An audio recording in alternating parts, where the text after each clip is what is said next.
c'est qui en lui? Hein? Alors, si je n'avais pas mis l'indication Genèse 12, verset 3, je pense qu'on aurait pu facilement euh, penser à Jésus-Christ. Toutes les familles de la terre seront bénies en lui. Et c'est vrai. Mais la référence qu'on a devant nous aujourd'hui, c'est Genèse 12, 3.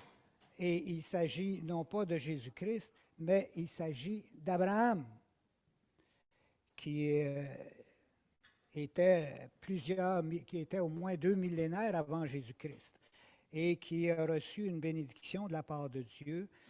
Et c'est ce que nous allons voir ce matin. Puis j'aimerais qu'on essaye de voir ce que je veux aborder avec vous ce matin, c'est d'essayer de voir la relation qui existe entre Christ et la bénédiction qu'Abraham a eue à son époque. Alors, la bénédiction qu'Abraham a eue, on la voit dans Genèse 12, versets 1 à 3, c'est celle-ci.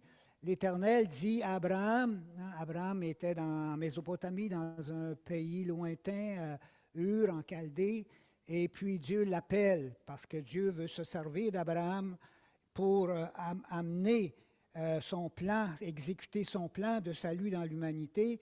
Et il appelle Abraham à son service et lui dit, va-t'en de ton pays, de ta patrie et de la maison de ton père, dans le pays que je te montrerai.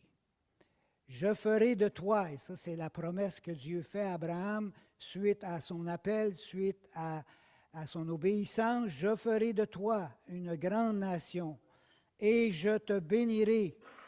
Je rendrai ton nom grand et tu seras une source de bénédiction.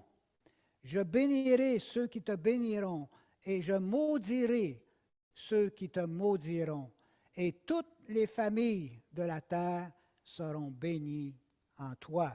C'est de là que vient le titre de ce matin. Toutes les familles de la terre seront bénies en toi. Et évidemment, il s'agit ici d'Abraham.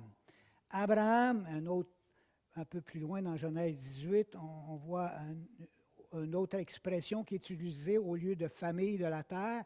Le texte utilise l'expression nation de la terre. Abraham deviendra certainement une nation grande et puissante, et en lui seront bénies toutes les nations de la terre.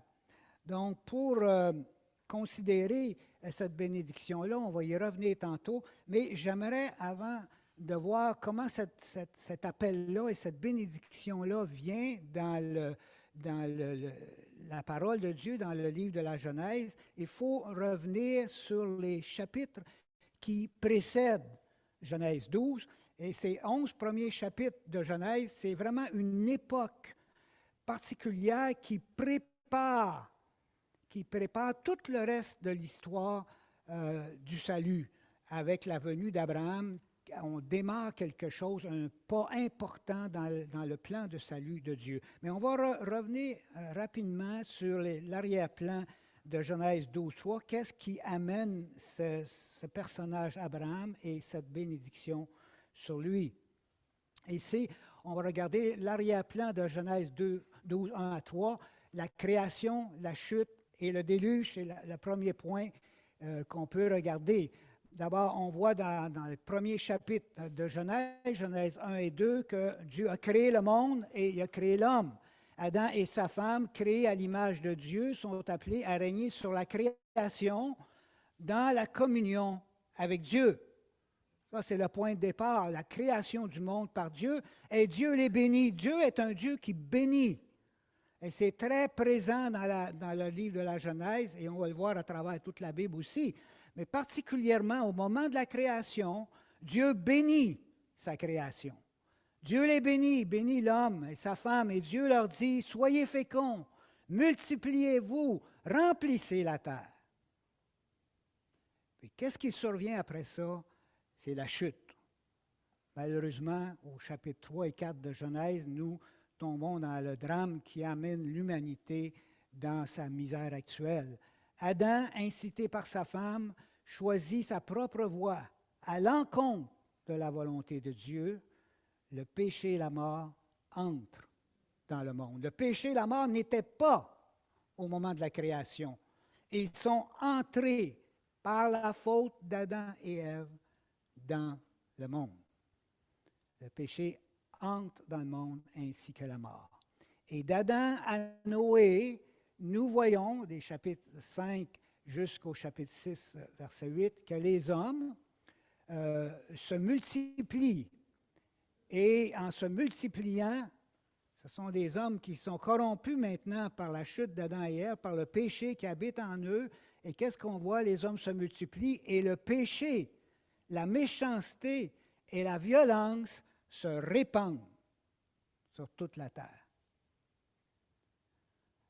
Et se répandent à un point tel que Dieu est obligé d'intervenir, le déluge. Le niveau de méchanceté de l'humanité est tel qu'il nécessite l'intervention et le jugement de Dieu. Le déluge met fin à tous les êtres vivants sur la terre. Cependant, Dieu épargne la famille de Noé. Ça, c'est le premier point de voir que là, on est rendu à ce moment-là où le déluge vient balayer toute l'existence, tous les hommes qui existaient sur la terre, mais Dieu épargne une famille parce qu'à partir de cette famille-là, il veut continuer l'existence de l'humanité. Arrière-plan de Genèse, encore une fois, on voit la suite, la perte d'unité de l'humanité. Après le déluge, Dieu bénit Noé. Vous voyez encore la bénédiction de Dieu après le déluge.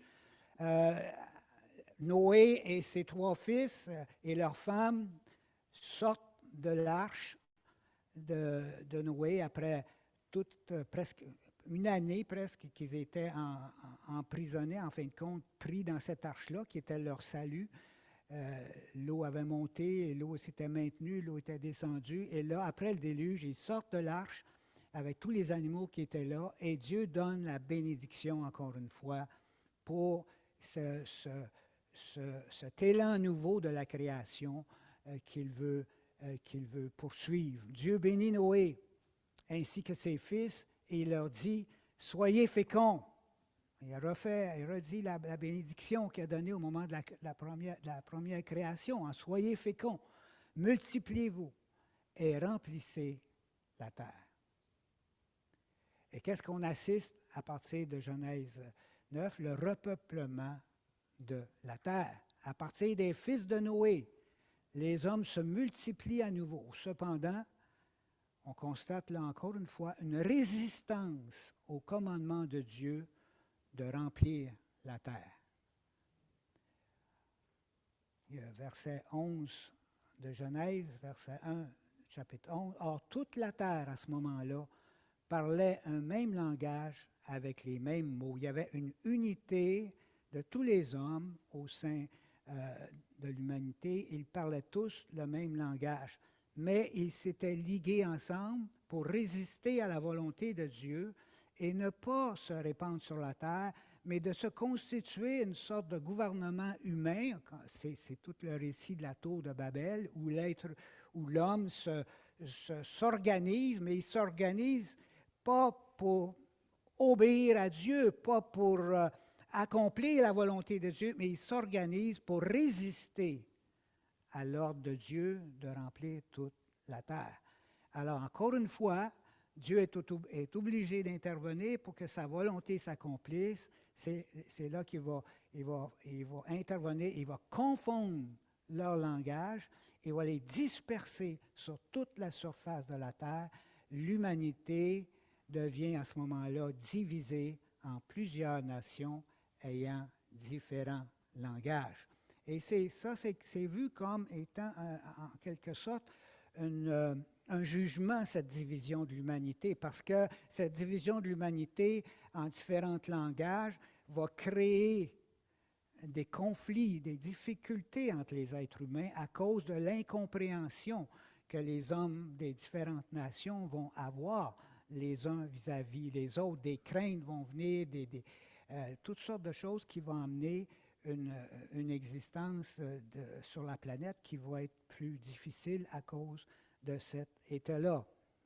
Et c'est là qu'on voit encore intervenir la bénédiction d'Abraham. Vous voyez, Dieu bénit la création le rejette par la faute d'Adam, par la violence, la méchanceté qui se développe.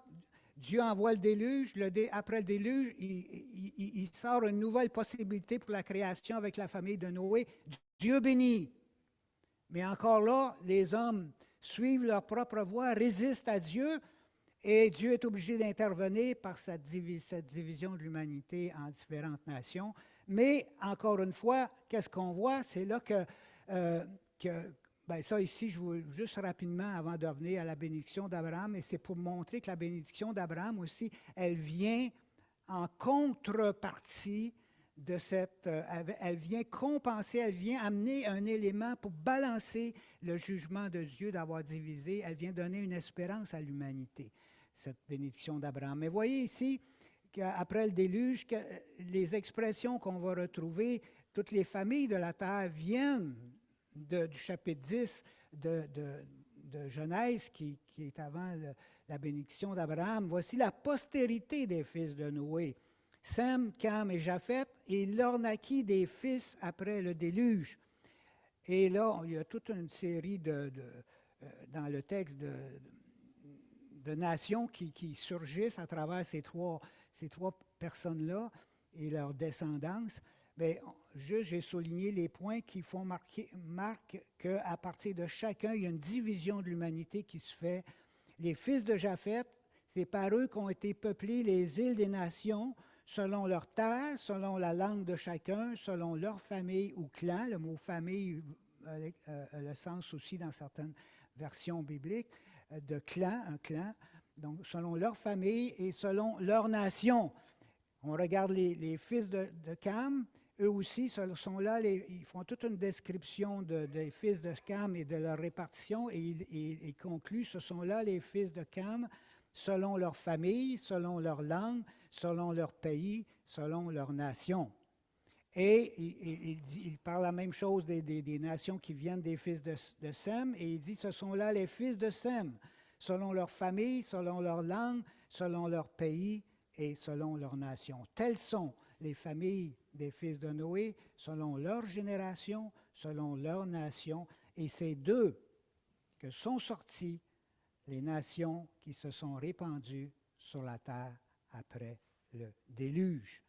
Et donc, c'est suite à cette division de l'humanité en différents clans ou familles, puis en différentes nations, que nous arrivons avec cette bénédiction d'Abraham qui vient apporter un espoir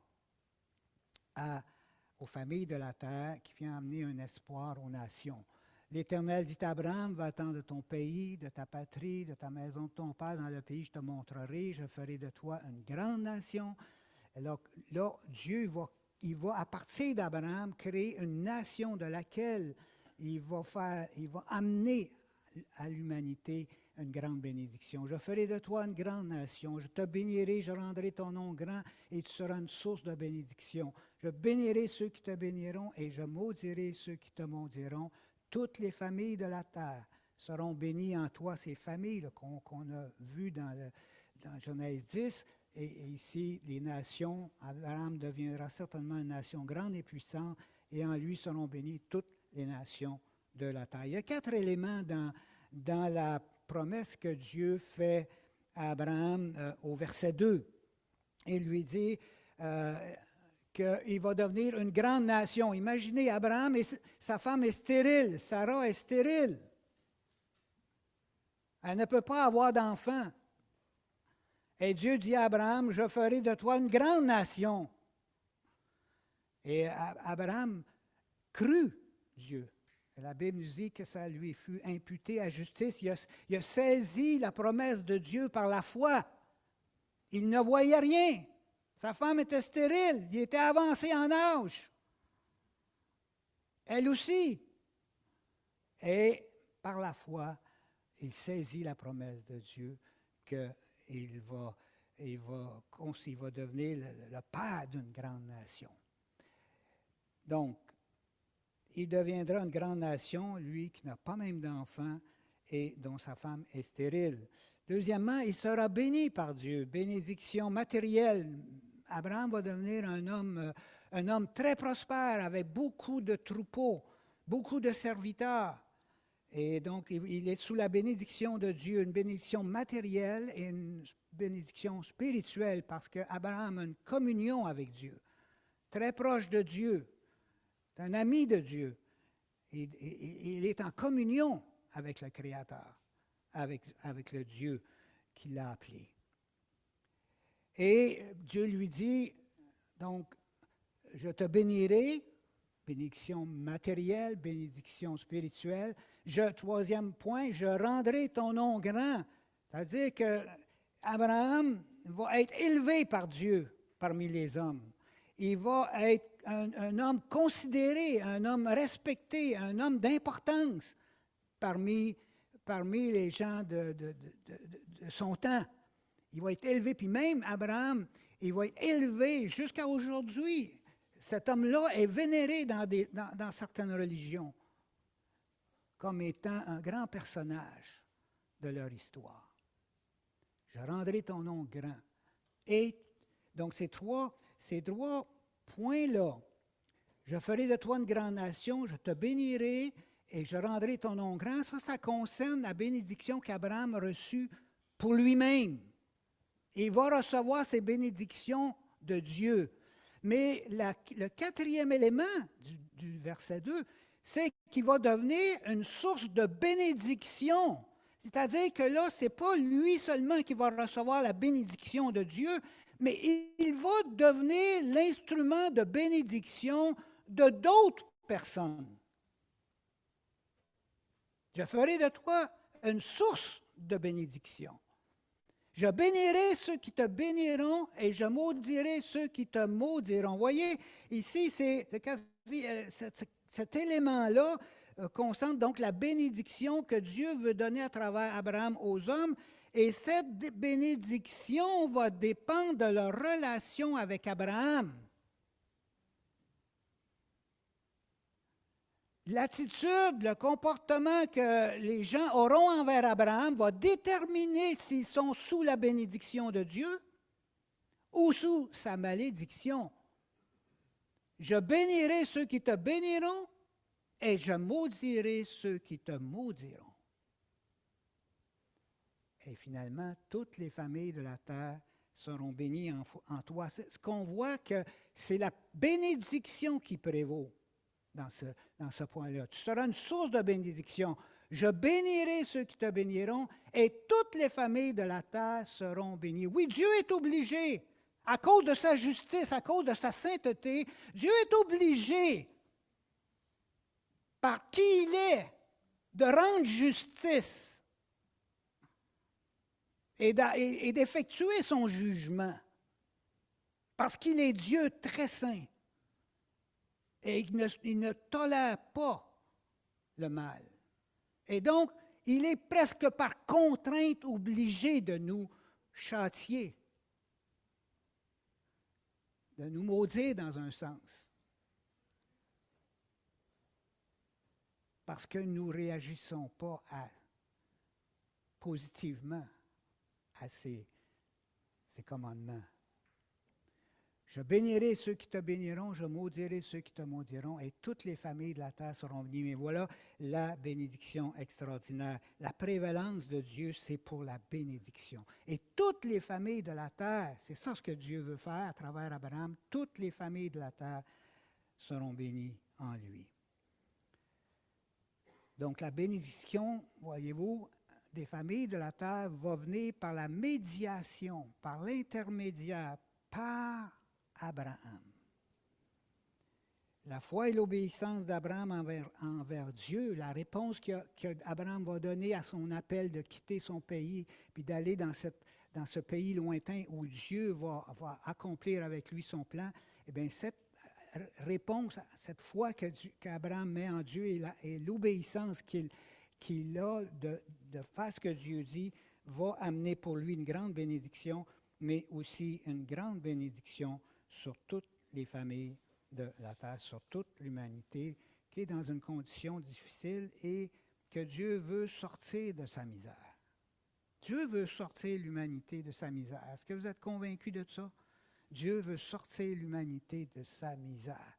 Mais il a ses voies, pas nos voies. Nous avons une conception de comment Dieu va nous sortir de notre misère.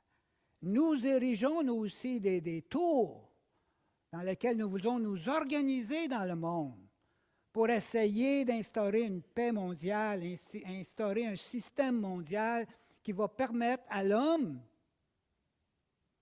de parvenir à cette paix, à cet amour, à cette justice qui règne partout.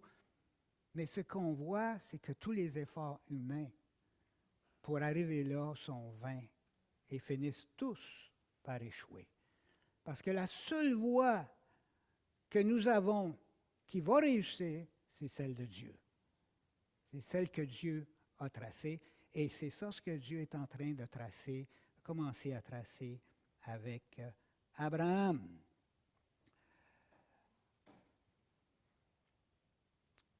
Maintenant, je veux montrer ici que la bénédiction qu'Abraham a reçue, elle va maintenant, Dieu ne va pas simplement parler d'Abraham quand lui, les nations et les familles de la terre vont être bénies, mais il parle, et maintenant il y a comme un accent, une transition qui va se faire.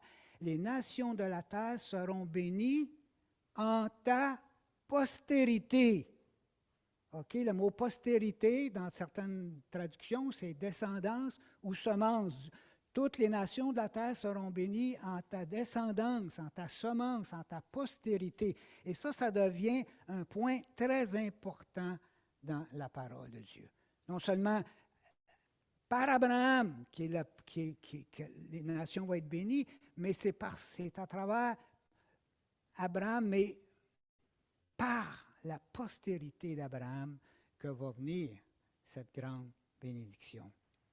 Donc, Genèse 22, versets 16 et 18, parce que tu as fait cela, tu n'as pas refusé ton fils. On sait qu'Abraham Dieu lui avait mis une épreuve à Abraham, une épreuve de foi terrible dans un sens. Il avait demandé ton fils Isaac, celui qui est le fils de la promesse, celui que Sarah, qui était stérile, je l'ai rendu capable d'avoir un enfant. Cet enfant-là de la promesse, cet enfant chéri, eh bien, Dieu dit à Abraham, prends ton fils et va l'offrir sur la montagne que je te montrerai. Et là, Abraham n'a pas refusé la demande de Dieu. Encore une fois, on voit le croyant par excellence. Abraham qui part de son pays et qui vient en Canaan. Abraham qui reçoit la bénédiction de Dieu. Il y a un fils enfin, après toutes ces années, 99 ans d'attente. Il a un fils et Dieu lui demande d'aller l'offrir, l'immoler. Et là, Abraham manifeste, il est au sommet de la foi. Il est au sommet de la foi. Et vous savez, Dieu met dans nos vies des épreuves, des temps difficiles. Pourquoi? Premièrement, pour qu'on réalise où on en est dans notre foi avec lui, mais deuxièmement, pour perfectionner notre foi, pour l'amener à son maximum, pour la rendre parfaite cette foi-là. Et Abraham a été amené dans cette circonstance de vie-là. Et sa foi a été testée. Mais non seulement ça, mais parce qu'il a vu Dieu à l'œuvre dans cette circonstance extrêmement pénible et difficile, sa foi a grandi. Sa foi a été amenée à la perfection par les choses qu'il a vécues et l'obéissance qu'il a manifestée. Parce que tu as fait cela et que tu ne m'as pas refusé ton fils, ton unique, je te bénirai et je multiplierai ta postérité comme les étoiles du ciel et comme le sable qui est sur le bord de la mer. Toutes les nations de la terre seront bénies en ta postérité parce que tu as obéi ma voix. On doit beaucoup à Abraham. Allons le voir, là. On doit beaucoup à cet homme-là, cet homme de foi, qui est appelé, vous savez, c'est le père de tous les croyants. Dans le Nouveau Testament, l'apôtre Paul nous parle d'Abraham, non seulement comme le père des Juifs, mais le père de tous ceux qui ont la foi qu'Abraham a manifestée en Dieu. Il est notre père à tous. À une multitude, parce que son nom était Abraham, et il a été changé à Abraham, qui veut dire multitude. Il est devenu le père d'une multitude de nations, le père de la foi des croyants de toutes les nations. Notre Père, à nous tous qui mettons notre confiance en Dieu et en Jésus-Christ. Alors ici, je pose la question, qui est cette postérité d'Abraham?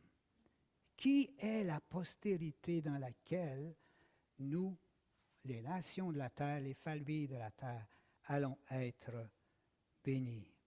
Eh bien, la Bible nous donne dans le Nouveau Testament la réponse à cette question-là. Le Nouveau Testament nous dit ceci: les promesses ont été faites à Abraham et à sa postérité. Il n'est pas dit « et aux postérités » comme s'il s'agissait de plusieurs, mais en tant qu'il s'agit d'une seule. Et à ta postérité, c'est-à-dire à Christ. Cette fameuse postérité qui était promise à Abraham et par laquelle toutes les familles et les nations de la terre allaient être bénies, déjà 2000 ans avant, c'était la projection de la vision de Dieu que 2000 ans plus tard, cette postérité serait la venue du Fils de Dieu dans le monde, Christ. À travers toute la lignée, la lignée d'Abraham, Isaac, Jacob, à travers les fils d'Israël, à travers David, jusqu'à Joseph et Marie, selon la lignée de la chair. Mais on le sait qu'aussi il y a cette incarnation de Dieu à travers la lignée d'Abraham en Marie. Et il y a cette rencontre du divin et de l'humain pour nous donner la personne de Christ. C'est elle la postérité, afin que la bénédiction d'Abraham parvint aux nations dans le Christ Jésus. Ce que nous fêtons à Noël, c'est une grande bénédiction. C'est la bénédiction promise aux nations. C'est la personne, la postérité de laquelle que Dieu avait promise à Abraham et de laquelle viendraient toutes les bénédictions. Toutes les familles de la terre seront bénies. Cette postérité qui est Christ, qui est venu, qui est monté sur cette croix, qui nous a rachetés et qui a fait de nous le peuple de Dieu. Un peuple composé pas seulement de Juifs, mais un peuple composé de toutes les nations. Et vous savez quoi? Parce que la Bible nous dit que la postérité d'Abraham,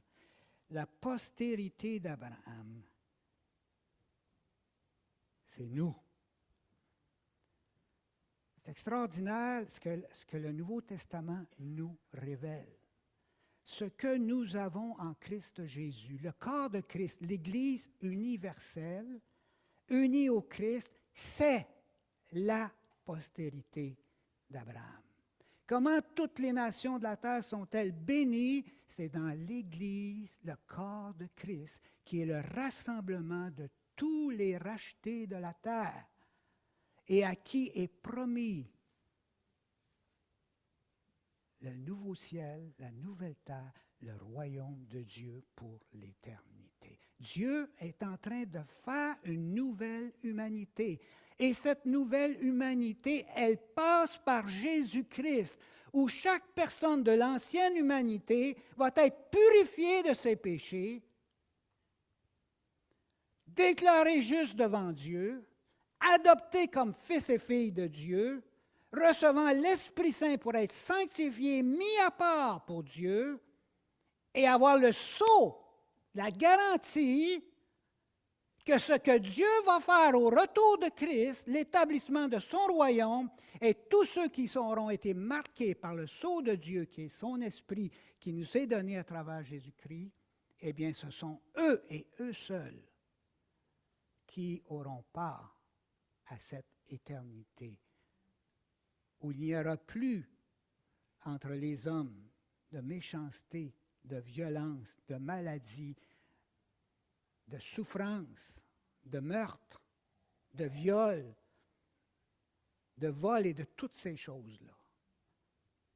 Dieu procède par étapes. La première étape, la plus importante, c'est celle-là, là, c'est la venue de Christ.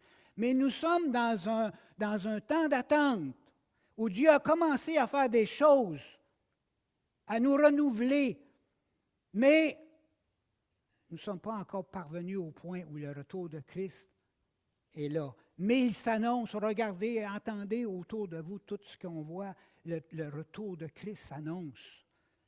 Et moi, je pense qu'il va venir, puis peut-être bientôt. Êtes-vous prêts pour le retour de Christ? Faites-vous partie? Avez-vous été baptisé en Christ? Avez-vous cru en Christ? Avez-vous été baptisé en lui? Avez-vous revêtu Christ? Parce qu'il n'y a personne qui va rentrer dans la présence de Dieu sans avoir été revêtu de la justice de Christ. Notre propre justice, elle est souillée. Elle est souillée par nos péchés. Et c'est le Christ qui nous enlève cette souillure et qui nous revêt de sa sainteté pour qu'on paraisse devant Dieu et qu'on appartienne à son peuple pour l'éternité. Vous tous qui avez été baptisés en Christ, vous avez revêtu Christ. Tous vous êtes un en Jésus-Christ. Et si vous êtes à Christ, vous êtes donc la postérité d'Abraham, héritier selon la promesse. Ce n'est pas extraordinaire, ça? La postérité d'Abraham, c'est Christ, oui. Mais Christ, là, l'Église, les croyants sont liés à Christ. De sorte que dans la parole de Dieu, nous formons une seule et même entité, réalité avec lui. Il est la tête, nous sommes le corps. Et ce que Jésus-Christ est, nous le sommes aussi en lui. Et il est héritier du royaume de Dieu et nous sommes co-héritiers avec Christ du royaume de Dieu.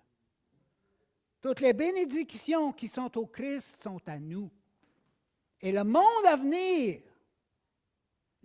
venir nous appartient. Vous tous qui avez cru, qui avez revêtu Christ, vous avez un avenir extraordinaire qui, nous l'espérons, sera pour bientôt, pour venir mettre fin à toute cette période de vie humaine caractérisée par le péché, la violence et toutes ces choses horribles que nous pouvons voir. Toutes les familles de la terre seront bénies dans la postérité d'Abraham, c'est-à-dire dans tous ceux que Christ aura rachetés. C'est là que toute l'humanité va être représentée. Devant le trône de Dieu, il y aura des hommes, des femmes de toute langue, de tout peuple, de toute famille, de toute tribu de la terre. Un avec Christ. La postérité d'Abraham.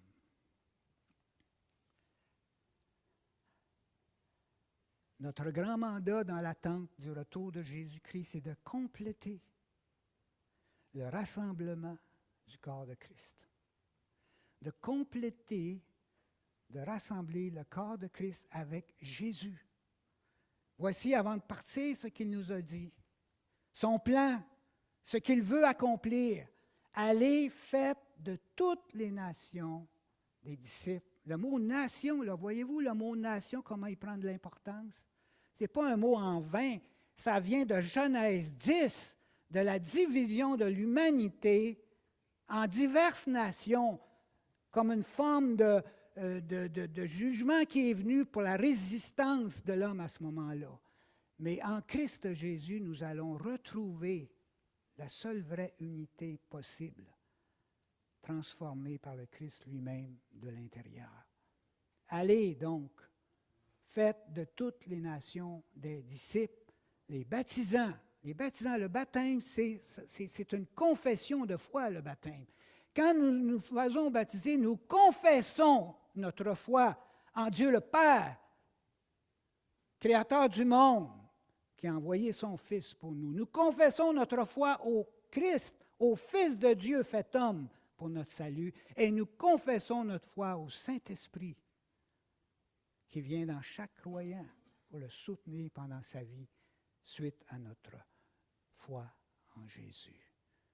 Baptisez-les au nom du Père, du Fils et du Saint-Esprit et enseignez-leur à observer tout ce que je vous ai prescrit. Et moi, je suis avec vous, dit le Seigneur, jusqu'à la fin du siècle présent.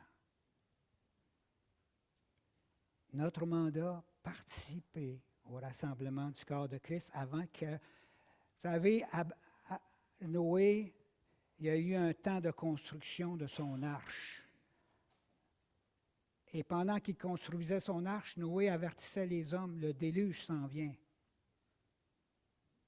Joignez-vous à nous, venez construire l'arche avec nous, puis embarquez dans cette arche-là.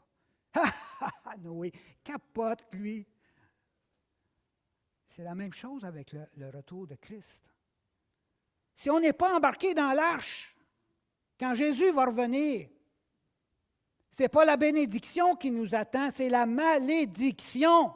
Car Dieu ne peut pas laisser nos péchés impunis. Si on ne veut pas que Christ les prenne, alors on va les assumer nous-mêmes et on assumera le jugement éternel, la condamnation éternelle de Dieu pour nos propres voies.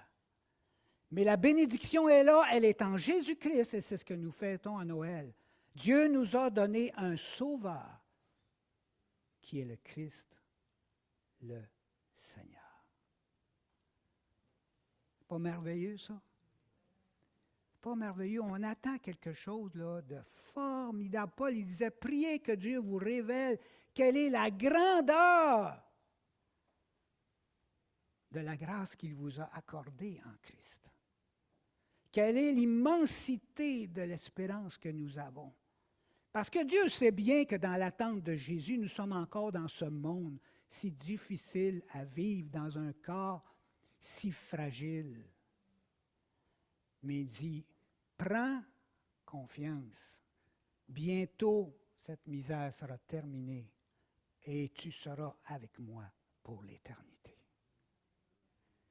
Un dernier point que je veux mentionner, c'est la joie d'appartenir à Christ. Vous savez, il y a 3 versions de Genèse 22, 18 qui utilisent, puis c'est possible de faire ces nuances-là quand on traduit, parce que le temps de verbe qui est utilisé en hébreu permet ces choses-là. Alors, vous voyez, dans la version seconde 1910, on dit « Toutes les nations de la terre seront bénies en ta postérité ».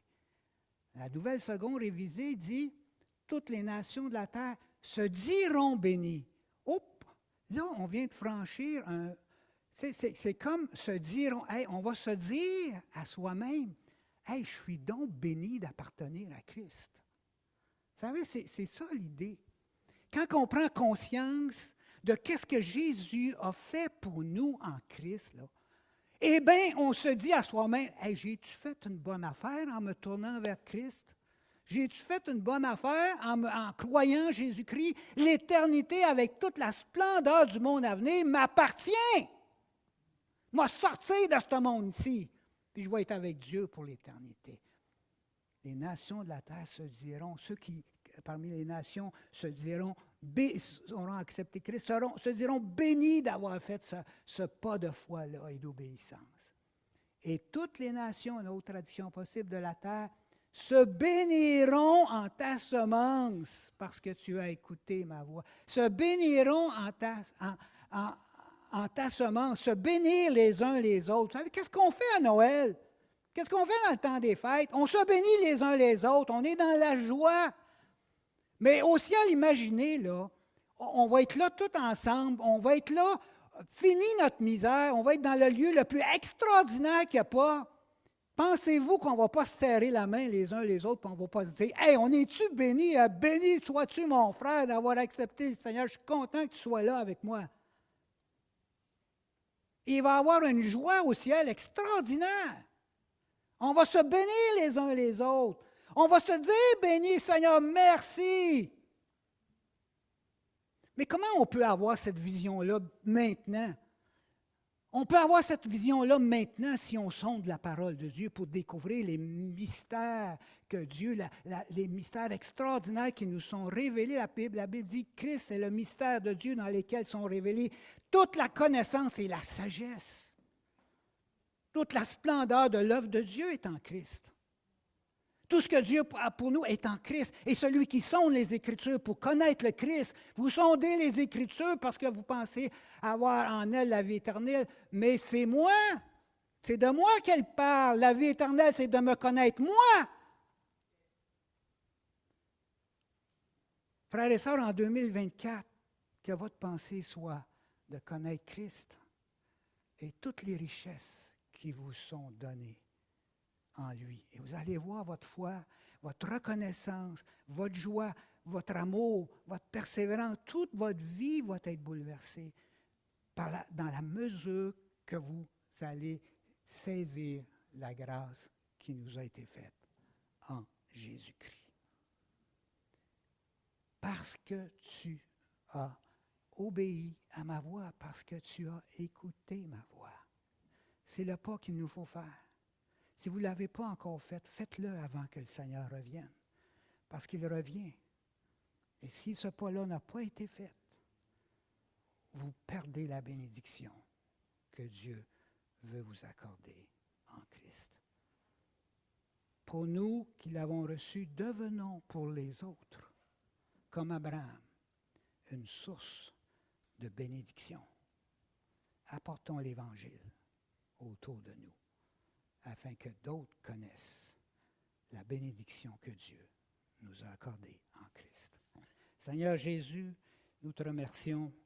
Ce matin, nous nous rappelons, Seigneur, que toi, tu es venu dans le monde dans un but précis, envoyé par l'amour de ton Père, et toi-même rempli d'amour pour nous.